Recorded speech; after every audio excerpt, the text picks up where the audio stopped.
অধ্যায়ে ভগবান শ্রীকৃষ্ণ এই জগৎটাকে দুঃখের আলয় বলে ঘোষণা করেছেন। যেমন কিছু দোকান থাকে না, যেমন কাপড়ের দোকানকে বলে বস্ত্রালয়, ওষুধের দোকান হলো ওষুধালয়, বাসনালয় ভোজনালয়, যেখানে তুমি ভোজন করতে খাবার পাবে। ঠিক তেমনি এই জগৎটাকে তিনি বলেছেন দুঃখের আলয়, যেখানে শুধু দুঃখই পাওয়া যায়।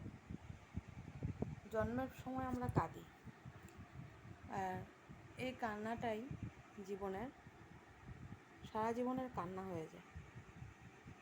এর মধ্যে কিছু সুখ আসে বুদবুদের মতো, এসে আবার কিছুদিনের জন্য আসে, ক্ষণস্থায়ী হয়ে আবার সেটা মিলিয়ে যায়।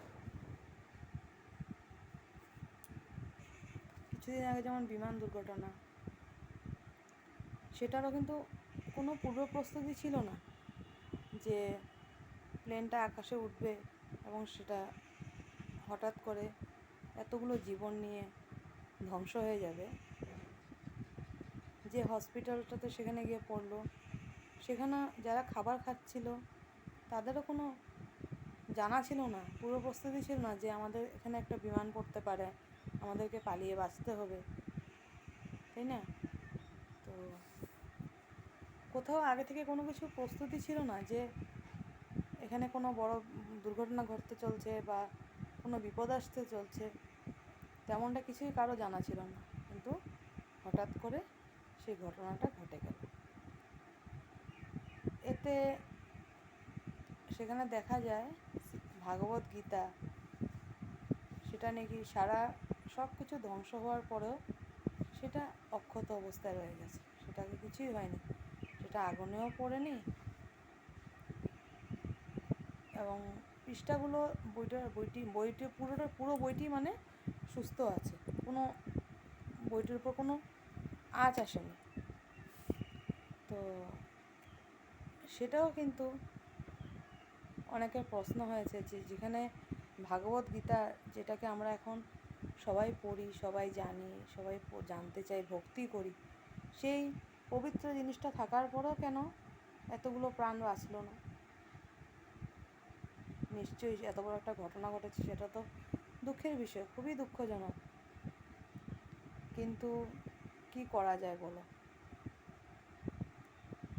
যারা এই বিমানের দুর্ঘটনায় আর সেই হসপিটাল দুর্ঘটনায় মারা গেছে, তাদের হয়তো আয়ুটাই এতটুকুই ছিল, ওরা এতটুকু সময়ের জন্যই পৃথিবীতে এসেছিল।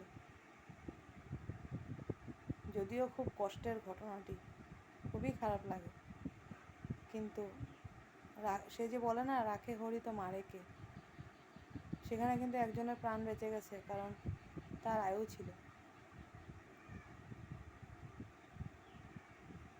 আর কেউই বাঁচতে পারে না।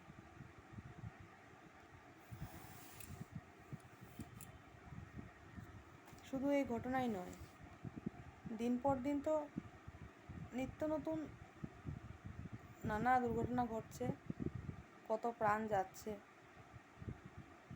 তার কোনো ঠিক নেই। তাই ভগবান শ্রীকৃষ্ণ বলেছেন যে এই জগৎ দুঃখেই ভরা, কারণ নিত্য নতুন যে কত প্রাণ চলে যাচ্ছে, কত অল্প আয়ু, স্বল্পায়ু প্রাণ চলে যাচ্ছে, তার কোনো হিসেব নেই। আর নিত্যদিনই চলছে জীবন মরণের মাঝে একটা টানাপোড়েন, কার কখন কী পরিস্থিতি, কখন কী হয়ে যায় কেউই বলতে পারে না। এই মুহূর্তে শ্বাস চলছে, পর মুহূর্তে নাও থাকতে পারে। এখন এই জগতে, এই দুঃখের জগতে কোনো কিছুরই ভরসা নেই।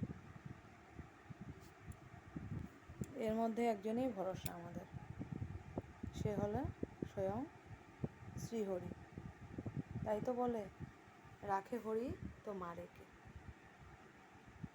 তিনি যদি চান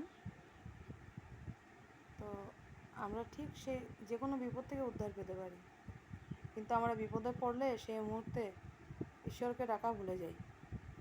ডাকি, যখন কিছুই উপায় থাকে না তখন ডাকি।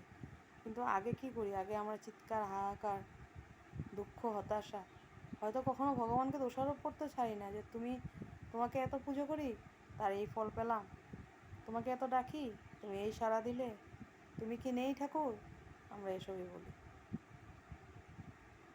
কিন্তু শেষে আবার বলি তাকে, তুমি আছো, তুমি সব দেখে নিও। কিন্তু সে যে প্রথমে তো তাকে আমরা আঘাত দিয়ে দিলাম, তাই না? কারণ